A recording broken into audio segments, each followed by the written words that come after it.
Hello class, Miss Porter here. Since we are all social distancing safely in our homes, I wanted to give you all the opportunity to take a virtual tour of the West region. So hop in, put your virtual seatbelts on, and get ready for a bumpy ride. First stop, we will be in the land of the midnight sun. Alaska is called this because during the summer months the sun does not set for weeks. But on the other hand, during the cold winter months, the sun doesn't rise for weeks. One of the main attractions in Alaska is the Iditarod Races. The Iditarod Races are an annual event for dog sled racing. People come from all over the world. A man named Joe Redington came to Alaska in 1948 and began the races in 1969. We can thank Joe for not only the races themselves, but the money and tourism brought to Alaska every year. After Alaska, we will say aloha to Hawaii. Did you know Hawaii is made up of 132 little islands? This is because of the volcanic eruptions. The lava hardened into magma and created baby islands everywhere. Speaking of volcanoes, Hawaii is home to the world's largest volcano, Mauna Kea, and the most active volcano, Mauna Loa. So much volcanic knowledge. As much as I love talking about volcanoes, we have 9 more states to see. Aloha, Hawaii! Let's take it to the most northern state of the West region, Washington. This is not Washington, D.C., our nation's capital, but the capital of apple agriculture in the United States. Did you know 6 out of every 10 apples consumed in the United States is from here? The more you know, the more you eat.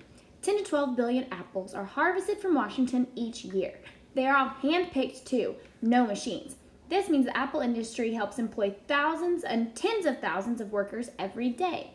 Now enough about apples. Let's learn about what creates our delicious French fries. Potatoes! Now it's not just French fries. If you're eating potato chips, mashed potatoes, or even a baked potato, chances are it probably came from Idaho. Idaho is one of the leading states in potato agriculture. One of the reasons Idaho is so plentiful in potatoes is because of lava. What? Yes, lava. After a volcanic eruption, the lava from a volcano created a plateau. It made the soil perfect and fertile for potatoes, wheat, and barley. Now we are going to move into one of the biggest and busiest states in our nation, California. California has both a wet and a dry climate. In the east, the Sierra Nevada is the highest mountain range in the United States. Its rugged but beautiful terrain brings in tourism for outdoors activities. On the other side, we have the Mojave Desert, which is in southeastern California. The Mojave Desert is home to Death Valley, which is the hottest, driest, and lowest national park in the U.S. Death Valley received its name after many settlers would try to make it to the California Gold Rush, but the heat and lack of water got the best of them. Right upstairs from California, we find another state booming in fresh greens and beautiful colors. Have you ever heard of floriculture? It sounds a lot like agriculture, but instead of ag, which means crops, we have the root flor, which means flowers. More than 30% of flowers in the United States are ordered from Oregon each year.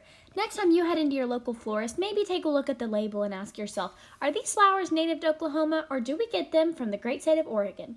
Oregon's also known as the beaver state. The beautiful wet climate provides a perfect home for beavers. When Oregon first became a state back in 1859, beaver was the best fur for warm winter hats. This led to a boom in the fur trade, which brought hunters to Oregon from all over. Beavers are so popular, it's actually on the back of their state flag. And that's all of the West Region states that I'm going to show you today. Meet me back here in a couple days and I will give you the rest of the 5 states in the West Region. Have a great day.